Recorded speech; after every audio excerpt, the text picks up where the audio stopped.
We're talking at the moment about expectations. Carol Mork introduced that question, well, what did you expect? And we're kind of carrying on with that over the next couple of weeks here.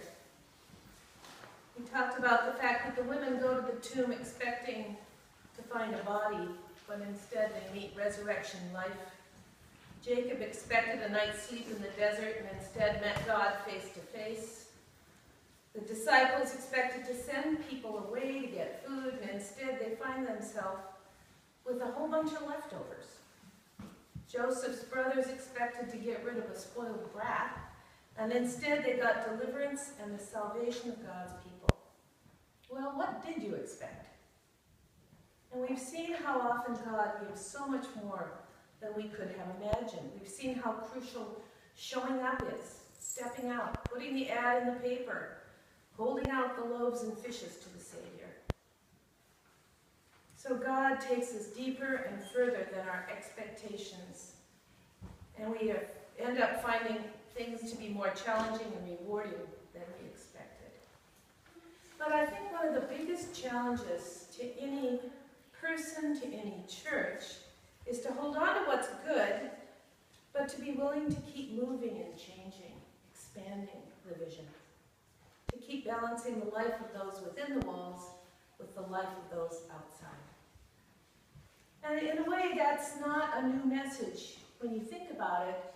From the beginning, God chooses Abraham, and then God chooses a people, and then we start to get glimmers throughout the Old Testament of God saying, you've been blessed to be a blessing, and all nations will come to you. And then when we get to this point where we have Jesus, the Messiah, comes, and he comes to a particular time and a particular place. This has often been called the scandal of particularity. It's kind of like, well, that's not fair. How could this guy come to one place at one time? I mean, talk about obscure. And yet, part of incarnation is the limitation of time and space. Some would argue also just the limitation of gender. So Jesus, in his early ministry, there he is. He's within, the people of God, and he is very much focused on the people of Israel.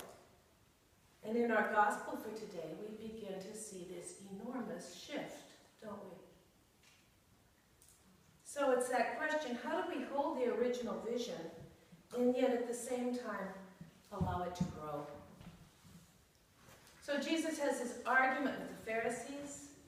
Their main concern during this time, there was a lot of political unrest and stress going on, and the Pharisees' response was to try to get everything exactly right. Get your hand washing right. And they even had this whole elaborate system that instead of giving money to your parents to look after them in their old age, you instead could give it to the synagogue and you'd get kind of a tax write-off for it. So they were doing everything that according to the rules, but they seemed to be really missing the point. They were, let's get it right. I don't know if any of you've ever been in churches that are a little bit like that. Let's get it right, but don't you dare move that into the wrong place, or did you, that kind of thing. And Jesus with the Pharisees here, he's just really mad. It's the first time here he calls them hypocrites. He quotes the book of Isaiah. He says, these people honor me with their lips, but their hearts are far from me. He calls them blind guides, people who lead others astray. He says, don't you see this hand washing, the right food, getting things right on the outside? It's all superficial. It's all external. You're just going to put that in the sewer. It doesn't matter. What really matters is what is within. Are you a person who's following God, who's doing good? So there's this whole argument. I can imagine how the disciples were feeling like, Jesus, you perhaps could have been just a wee bit more tactful than to call them hypocrites. To say you are blind guides. You are the blind leading the blind.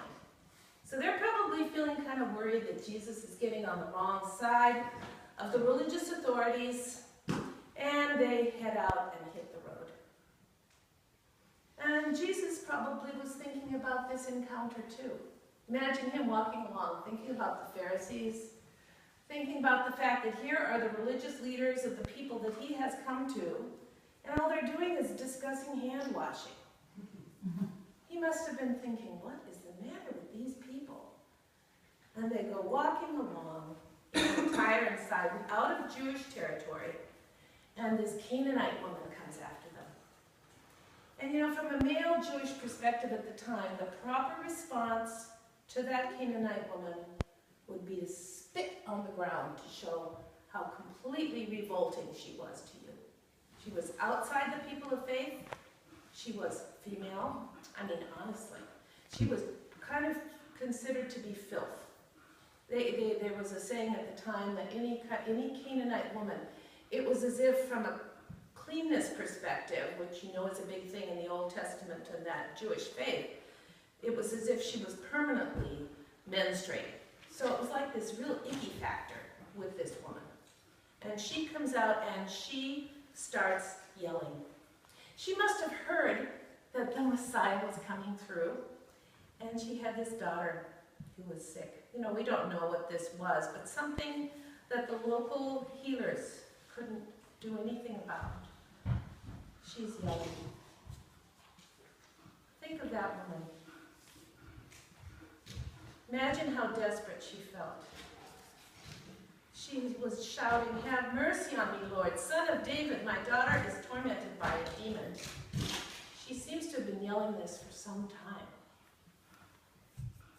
Anybody imagine being quite that desperate about your kids? That you're ready to yell, "Come, help, do something, please," even to this holy teacher. And the disciples, of course, seem to just get annoyed. They must be kind of worried. They're thinking about this encounter Jesus has had with the Pharisees. They're walking through foreign territory.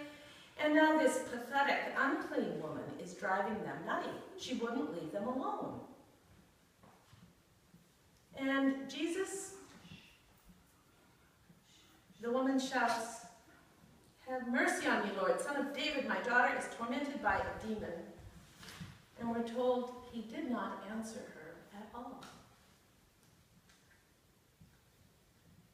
So here's Jesus, Mr. Love, especially good to children, cares for the outsiders. He doesn't answer her at all. Why?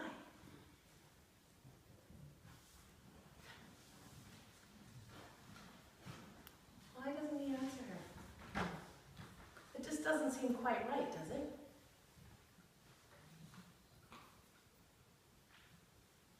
Not a rhetorical question. Why? Test your faith. Test her faith? Okay, interesting. She seems to have quite a lot of it, but just going to push it that little bit further. Waiting for the disciples to act.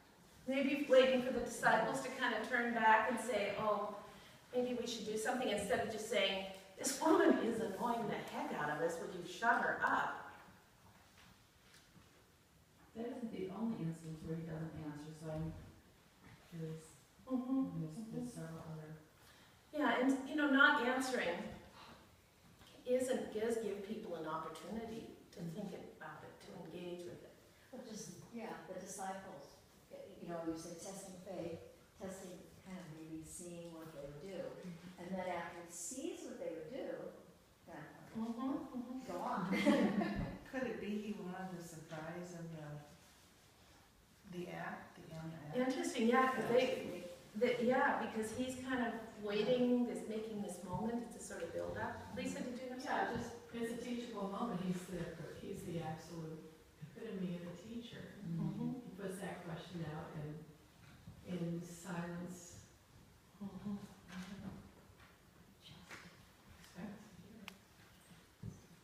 You know, and I think too that this was probably a paradigm shift moment for Jesus. You know, Jesus, we believe, was fully human as well as fully divine.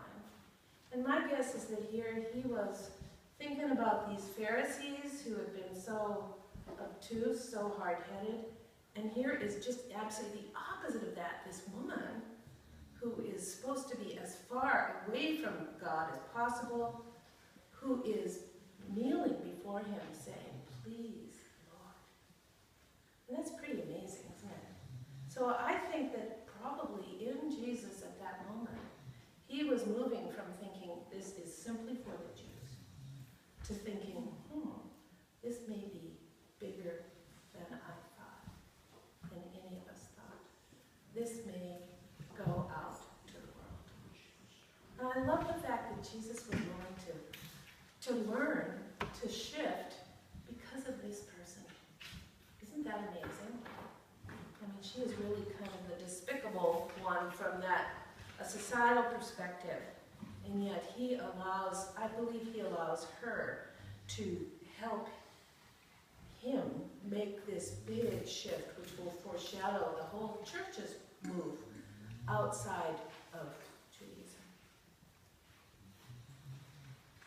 So how do we, like Jesus, remain open to you? You hold the vision, and yet you're open to new ways of doing and living. That's really the question.